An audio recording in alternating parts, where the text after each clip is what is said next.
Hi everyone. So we are going to be going over 4 points to help you determine if you are in an equally or unequally yoked relationship. So first things first, what does the Bible have to say about this? So 2 Corinthians 6 verse 14 says, "Do not be yoked together with unbelievers. For what do righteousness and wickedness have in common? Or what fellowship can light have with darkness?" A yoke is a bar or a wooden beam that connected two oxen together so that they could pull a load. And the important part was that the oxen should be of similar size and strength, because if one is bigger or stronger than the other, the load becomes uneven, it becomes painful for both oxen, and ultimately both of them end up suffering. So how does this analogy work into an actual relationship? Let's start with the obvious one: faith. One partner identifies as Christian and the other partner identifies as something else.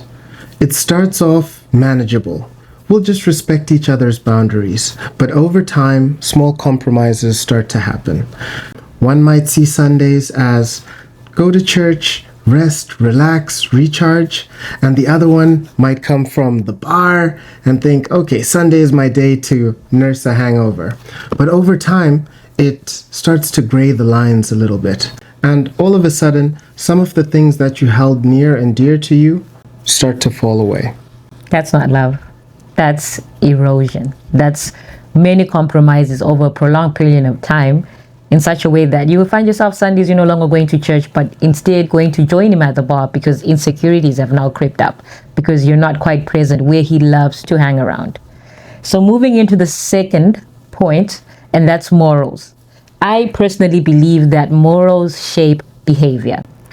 So ask yourself, how does date night look like? Does it look like clubbing every weekend? Does it look like engaging in premarital sexual intercourse that goes against your conviction?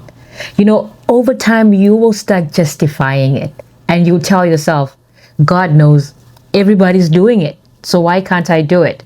But deep down, if you reflect within your soul, you will constantly notice that you are choosing between your relationship and your beliefs. And this is honestly eating you up. If you constantly have to silence your conscience for the sake of your relationship, it'll ultimately cost you something. Truly it will. Peace is underrated, guys. Point number 3 is, do you have an aligned purpose? This one is huge.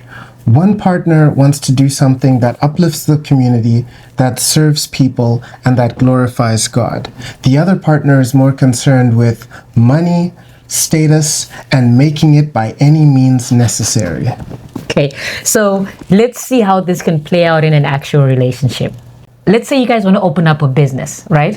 One partner is thinking the business has to be ethical, community-based, and God-honoring. The other partner, who's the unbeliever, is thinking, let's open a club. Let's make it wild. Let's dominate the scene. The wild, wild west. So let's dominate the scene. Let's sell anything that we need to sell. Let's get it popping. Let's get people coming. And now you're conflicted because success to them looks like promoting things that don't glorify God. When your visions pull in different ways or different paths, love alone is not enough to hold you together. So having a shared purpose rooted on the same beliefs is an asset. And that brings us to our final point, raising kids. This might not seem like an important conversation to have, but it is very crucial.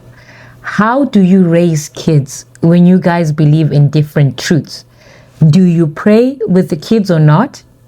Are you going to teach them the Bible, or you're just going to let them figure it out later? What happens when one parent is planting seeds of faith and the other parent is plucking them out? Kids don't need confusion, they need consistency.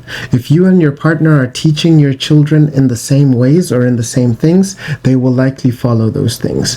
But if you and your partner are pulling in opposite directions, your kids are constantly going to have to pick between what mom says versus what dad says.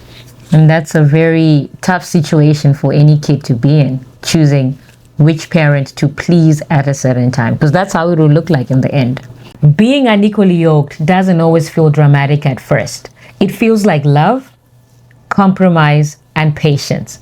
But slowly, as the Christian partner, you start realizing that you are watering down your faith just so you can keep your relationship afloat.